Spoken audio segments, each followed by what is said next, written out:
Today we've got a great story of malicious compliance where they fool someone into intentionally breaking their own belongings. We'll get to that in a bit, but first, extra spicy accumulates. There's this one Japanese food place not too far from me. I absolutely love it because there was a time when sushi gained massive popularity and it seemed sushi buffets were popping up like Starbucks. But this place wasn't a strict sushi buffet. They had all sorts of the best Japanese dishes I couldn't find anywhere else, in addition to the best sushi around. Only place I've been to where I've gotten Japanese food around the same level as the stuff I got in Japan. I don't have the time or money to go in as often as I'd like, but I guess I'm enough of a regular because the owner eventually began to recognize me at a glance. My second favorite dish there is a spicy tonkatsu ramen. Now, to clarify, I've grown a solid taste for spicy food, but I'll also freely admit I'm not an absolute spicy veteran.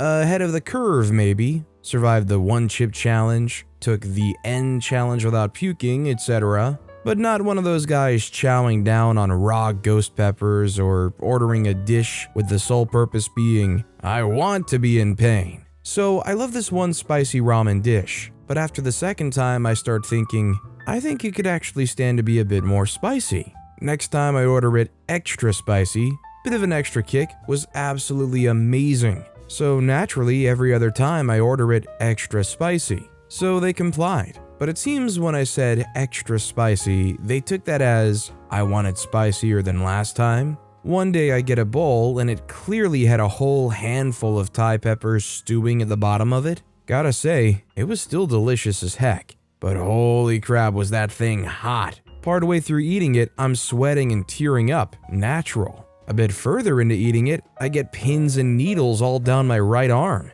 Had a genuine moment of panic thinking I was having a heart attack, until I remembered it would be my left arm to go numb if that was the case. I took a breather, let my system calm down, finished the bowl, it was still delicious after all, just obviously skipped the extra pile of Thai peppers staring at me from the bottom. Now, again, I don't know if this was exactly malicious compliance. The staff was always friendly. I never put forward a rude, it wasn't hot enough last time, I said make it spicier attitude. It could just be they assumed I meant hotter than last time every time I said extra spicy and it acted accordingly. But considering the jump from a bit extra spicy to here, have a whole handful of Thai peppers, it seems like maybe someone in the kitchen mistakenly assumed I meant make it hotter than last time, and took it as an arrogant affront to his cooking. I still go there whenever I can, best food on this hemisphere of the planet in my opinion. Had a laugh with the owner once about the experience, and clarified for the future that my extra spicy is just me commenting off the base, not challenging them to keep amping it up and up and up until the spice boils my circulatory system. I would just say extra spicy when it comes to a dish that's already supposed to be spicy is a little bit of a gamble you're taking because I feel like that's very subjective. And like OP suggested, it might make the chef upset. Also, hi, I'm Steven, and if you enjoy awesome stories of malicious compliance, why not hit that subscribe button down below? That said, our next story is Management Saving Pennies by Throwing Away Pounds. Posted on behalf of my brother who doesn't really do social media. My brother's company has asked their staff to return to the office for a minimum of 3 days a week. He understands, it makes sense for those in central departments, but he works in an offshore office with 3 other colleagues, none of whom do the same job. Think of it as boss brother, local admin support, local engineering, and local marketing. Since they worked from home, they've talked on the phone fewer than 10 times and met in person no more than twice. They work in different departments and don't really need to talk to each other now that everything's online. The company are insistent that it's one rule for all, except for the senior manager who decided to move out of their head office and to a different country. She's exempt because she's moved apparently. Anyway, the whole ordeal annoyed my brother, but being the good guy he is, he relented as long as his team got the return to office kit that everyone else got. Namely headsets, an extra laptop charger, and a locker. Well, his company decided not to supply lockers. He quoted their one for all back to his senior management and was told no, Central London is expensive so you must make do with your kit. The new downsized office is what you have, take it or leave it. The US staff, following their senior manager's lead, realized that she'd bought a wireless headset because it was easier to transport on her flights back to the country she lived in, so they'd all been given wireless headsets too. Again, he asked for wireless headsets, but was told no, the rule is wired headsets. My brother is a very patient man. He has 2 younger sisters and we didn't make his childhood easy, so I get this part. He's also someone you never want to piss off because he's very happy to go full send to make a point. Whilst he's only got a team of 4, including himself, he's the most senior UK employee totaling about 60 people. He agreed to wired headsets if he could request some appropriate periphery to go along with them. He waited until he got an approved email from his seniors until he put his plan into action. 60 wireless headsets were about £47 each and came with a case. 60 wired headsets were around £30 each. 60 headset cases were £10 each. 6 Apple Lightning to 3.5mm adapters were £8 each. The company phones are iPhones and don't have 3.5mm adapters. 60 large health and safety compliant backpacks were about £42 each, and 60 spare 3.5mm cables were about £2 each. The company could have spent £2,820 on wireless headsets to keep their offshore staff happy. They ended up spending over double that, £5,520, and then complained that the wired headsets were too expensive. The newest UK hires are being issued with wireless headsets, and my brother's now looking to return all of the wired headsets and obtain wireless headsets for commonality and functional purposes. I don't think he'll follow through on that at the moment, but if he gets any more complaints, then I'm sure next time I see him for a drink, he'll be wearing a wireless headset. I think at some point you just have to accept that some companies want to stick to their policy or long-standing traditions regardless of how much obvious sense it makes, both from a sense of comfort and ease for the workers and, sometimes, financial cost. Our next story is extra onions. This happened years ago. I was working at a McDonald's on a highway rest stop as a teenager over the summer. I was making burgers in the back when a belligerent customer came up and ordered a cheeseburger with extra onions. He made sure to emphasize, "I want extra onions," loudly and repeatedly, and banging his fist on the counter, because the last time he ordered extra onions, there wasn't enough onions on it. My manager overheard the order as well, because the customer was being loud and rude to the cashier. I looked over at my manager and he gave me the nod. He knew what I had in mind, and that he would have my back. Cue malicious compliance. Standard cheeseburgers are supposed to have a little sprinkle of this diced onion mix. I proceed to pile on about a cup of diced onion on top of the burger. To keep it from spilling off the burger, I alternated a slice of cheese between half-inch thick onion layers. So a total of 1.5 inches of thick layer of diced onion and cheese ended up on this burger, along with the other toppings. I microwaved it so the melted cheese fused with the onions to keep it all together as best as possible, wrapped it up carefully, and put it out for the cashier to pick up. It was as tall as a Big Mac and weighed 3 times a normal cheeseburger. The cashier picked it up and her eyes grew wide as she hesitantly bagged it, glanced at the manager as he waved her on, and walked back to her register.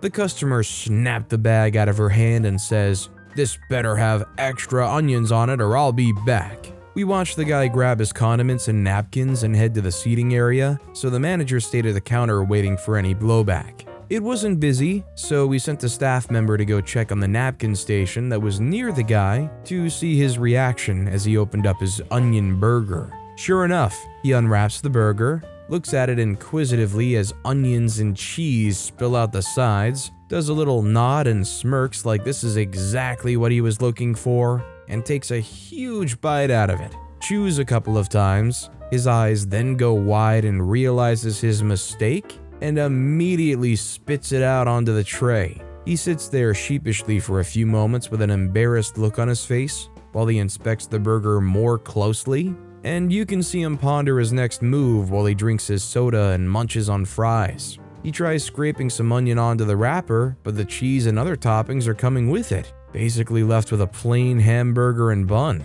He tries to unsuccessfully reassemble the burger with less onion and some of the other toppings, but it was a big pile of onion, ketchup, mustard, cheese with a single pickle. He then takes another bite, then throws it down onto the tray in disgust. He finishes the fries, tosses out the burger in the trash, and we watch him leave in embarrassment. He doesn't even glance back to the counter on his way out. This guy knew what he had to have been doing. They just had to come across the right person that was going to give them exactly what they were banging their fist on the counter for. Too bad they didn't enjoy that masterpiece. Our next story is break it on purpose? Sure, we'll replace it. I was recently reminded of the story, even though it took place approximately 10 years ago. Background: I worked at a GameStop when GameStop was still pretty hot. At that point in time, we were forced to ask if people wanted to buy a small insurance on every disc we sold. It covered all damage. If people came back with a disc with insurance, we replaced it, no questions asked. The scene: it was like 20 minutes till close on a weeknight. I'm doing as much close prep as I can get away with when Jerk and his friends enter the store. Obviously bored and just wasting time, but since I'm alone in the store, I greet them and let them look around for a bit. The Jerk brings the game up to the desk and I ring him up. Would you like to buy insurance on this game? We cover all damages. In a split second, he lights up like he just had the most genius idea in the world. They say, all damage? Even if I break it myself on purpose? Yeah, I can see clear as day where this is going, and so can his friends who start chuckling. I play along. Yep, all damage, no matter what, no questions asked. He buys the insurance, I bag it and hand it to him, and they walk literally just out of the store before stopping. The Jerk takes out the game, takes out the disc, and looks me straight in the eye while he snaps it in half. His friends are dying from laughing. I'm just smiling politely. So he walks back in, hands me the game and goes, "This is broken, I'd like a new one." Cue malicious compliance. See, our system would warn us in the corner of the screen if we sold the last copy of something. That disc was the last one we had in the store. I said, of course. Unfortunately, I don't have any more copies in store, so I have to have it shipped from one of our other locations. They close in 5 minutes though, as we did, but I'll leave a note for the manager to put in a transfer order. It should be here in 3 to 5 work days. If you write your number here, we'll call you when it arrives. His friends are wheezing from laughter at this point because it becomes obvious that Jerk totally played himself and now has to wait a week for his game. Lesson: be nice to retail workers. Obviously, this guy was just trying to be a clown, but they clowned themselves. Our next story is extra pickles. I worked at McDonald's in the late 90s, and the extra onion story reminded me of a similar happening I had, but with pickles. I was working the grill one evening, and an order comes through the drive-thru for a quarter pounder with extra pickles. Standard pickles on the quarter pounder was 2, so extra was 4. That was the standard procedure at the time. I slap 4 pickles on the sandwich, wrap it up, slide it into the warmer, and go on to the next order. About 30 seconds later, a guy comes walking into the store carrying a sandwich and smacks it down on the counter. He's visibly angry, probably intoxicated, and says, "How gosh darn hard is it to put extra pickles on a sandwich?" The manager intercepts him from the cashier, apologizes, takes the sandwich, and asks me to make a fresh one with extra pickles. I do as I'm asked and make a fresh sandwich with 6 pickles this time, wrap it up, slide it into the warmer, and go on to the next order. The manager hands the angry man his sandwich and he immediately unwraps it. He is not satisfied. He begins ranting that we all must be mentally inept, in not so nice terms, to not understand his request for extra pickles.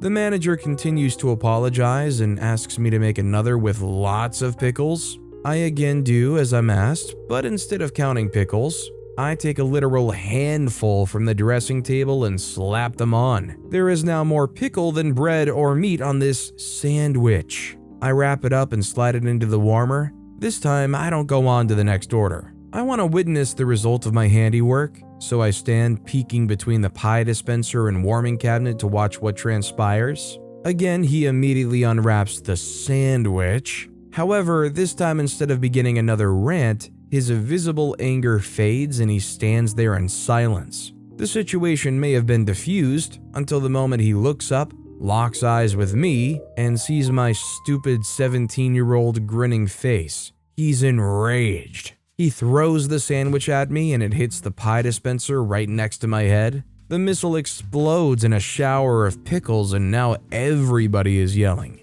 In the end, the angry man got a refund, but he also got arrested and trespassed from the store. I declined any charges, but it turns out he was drunk and got some charges for that. Well, despite getting arrested and trespassed, it's pretty nice that they got refunded. I literally just don't understand why 6 pickles would not be enough. I feel like that's a lot of pickles even on a quarter pounder. But with that being said, that's all the time we have for today. Now, if you want to hear another awesome malicious compliance story, check out that video on the left. Or if you missed my latest video, check out that video on the right. That said, I'll see you all next time with some more stories.